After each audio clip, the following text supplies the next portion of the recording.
Hello and welcome to Bespoke Unit. I'm CP and in this video I'm reviewing the Upmann 44 Magnum.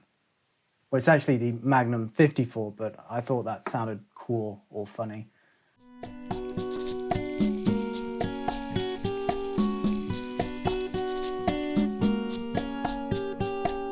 This review was conducted using the Bespoke Unit Cigar Formula, a quantifiable review matrix that you can either use for your own reviews at home, or you can refer to if you don't have the time to watch the entirety of this video. Just look in the description below where you'll find the final written review of this cigar, and you will be able to find the full PDF version of this, which will give you the cigar's entire characteristics.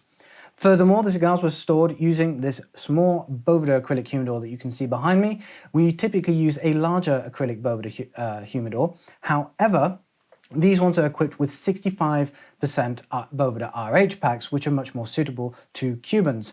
Therefore, they are stored in here for 3 weeks to make sure they are properly acclimated and prepared for the review, and monitored closely with the Boveda butler that you can see there.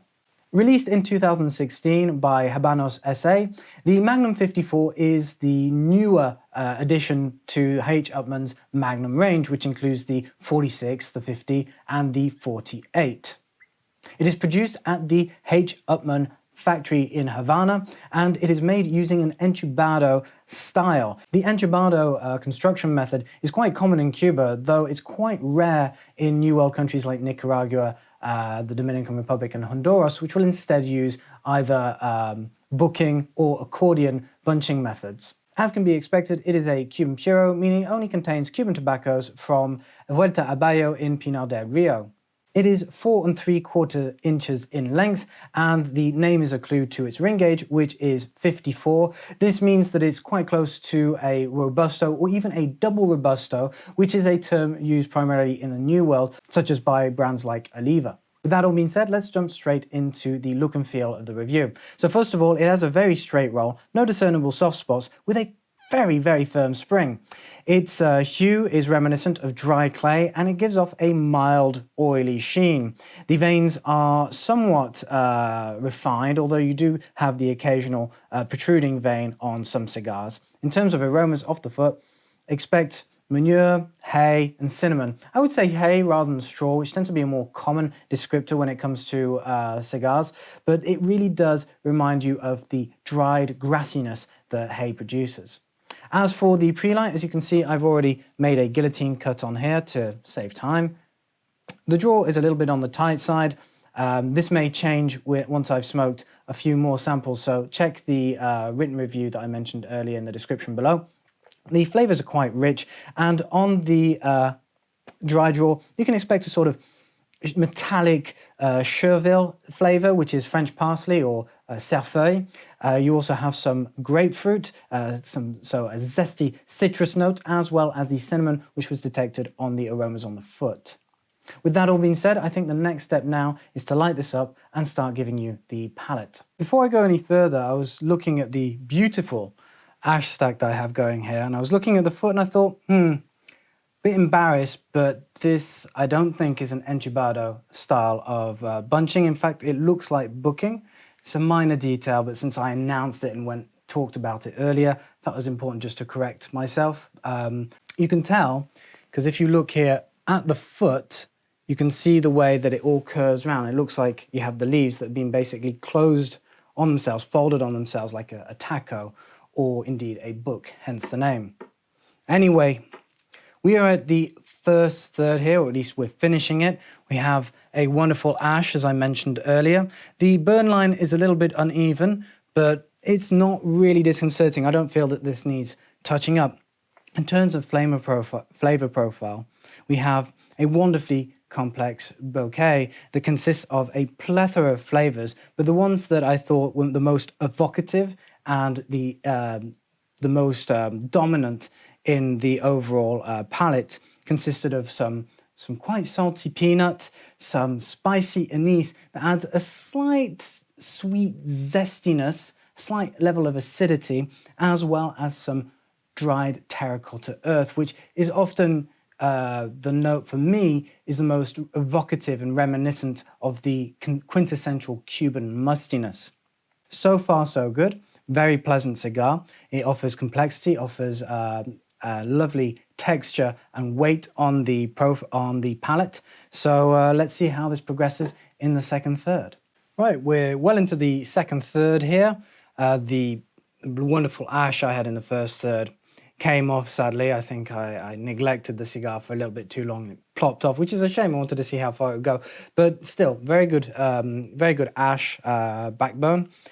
There is one thing I actually failed to mention in the first third, and I should have probably, is that as I mentioned that there was a tight draw initially, this has opened up very nicely to produce an airflow that gives you some resistance, but still is easy enough to smoke. So it does expand very quickly, allowing for a comfortable cigar smoking experience. As for the flavor profile and the body, well, the body has increased. We're looking at a squarely medium smoke. You are going to get a heavier mouthfeel in this case, where there's going to be much more pressure and a thicker smoke. There's a bitter component as well that develops that's quite distinctive, which I would compare to black pepper, which is certainly present on the retrohale. Also have two other distinctive notes, which are cashew nuts. So the peanuts have sort of developed in a greater level of complexity to be more reminiscent of cashews, whereas the anise is no longer present. Instead, it has faded to reveal nutmeg in its place. Indeed, the second third is an overall very spicy experience. Right, we are well into the final third, closing in on the nub here. Again, great ash, wavy burn line, as has been the case throughout the cigar, but never enough to warrant a touch-up. In terms of flavor profile and body, here we're looking at medium plus. We really have had a development throughout the final third. The flavor profile is quite spicy. Here we're looking at a combination of some gourmand notes of coffee grounds and cacao nibs, rather, but it is accompanied by a side of mustard. Indeed, the mustard grain really prickles at the nostrils during the retrohale. It could also be described as black pepper, but it is really dominated by that spicy mustard flavor. Overall, the complexity of the cigar is quite intricate. You're getting a nice variety of aroma families that combine and accord nicely throughout the whole experience. The mouthfeel, as I mentioned in the earlier thirds, it does have great texture and weight on the palate, and is quite smooth as well. In terms of astringence and the palate stimulation, you're looking at good balance all the way over the palate. It doesn't lean towards any direction in particular, but it can leave some salty residue on the lips, which isn't the palate stimulation per se, but it just goes to show that there is an interesting lean towards the front, even if it isn't in the palate itself.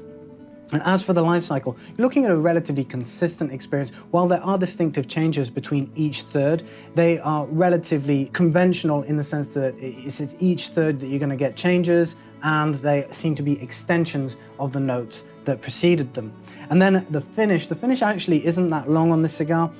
Give it a few minutes perhaps, and you're starting to already lose any distinguishable notes. It ends up being a sort of classic plain tobacco flavor.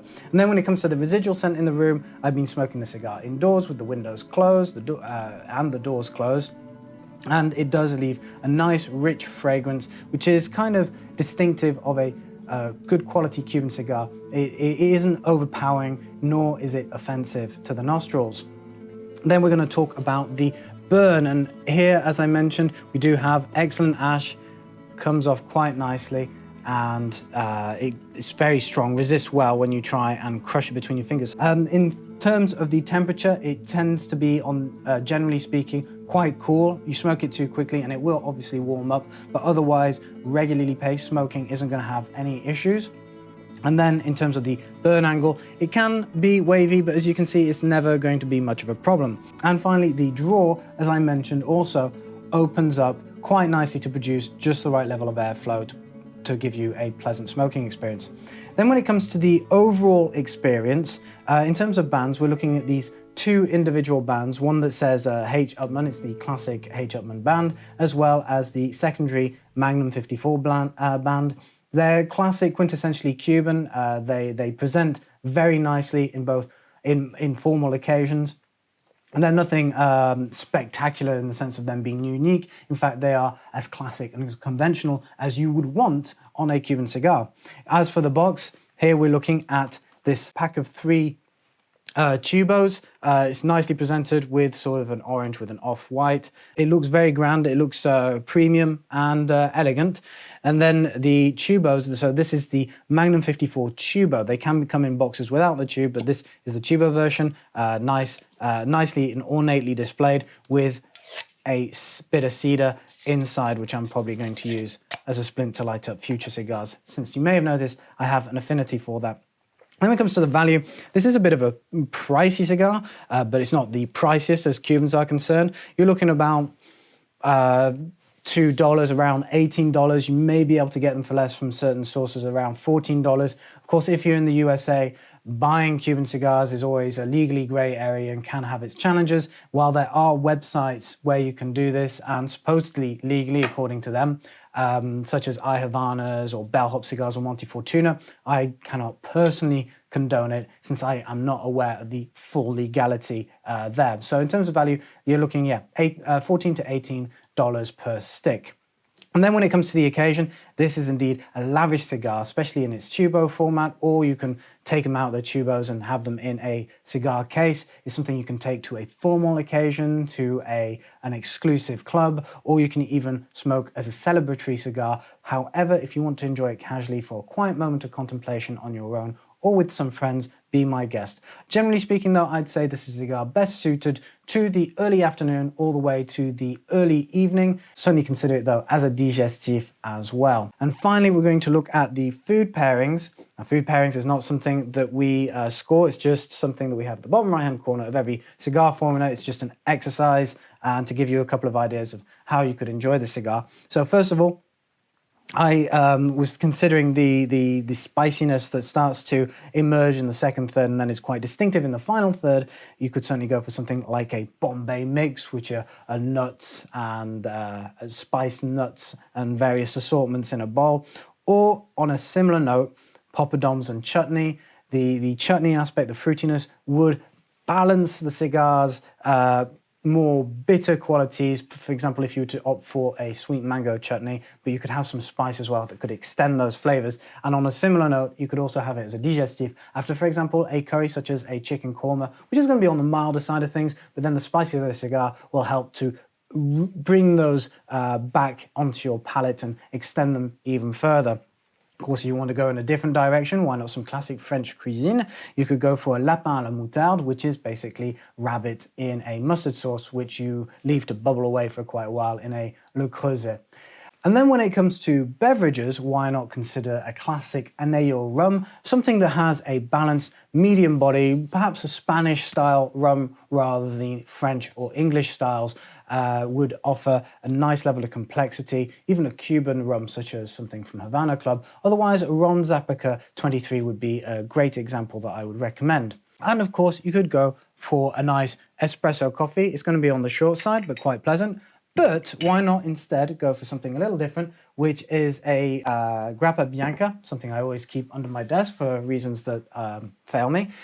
Or even combine the two. Coffee and grappa go very nicely together. You could even have them side by side, so this in a shot glass and of course the espresso in his cup.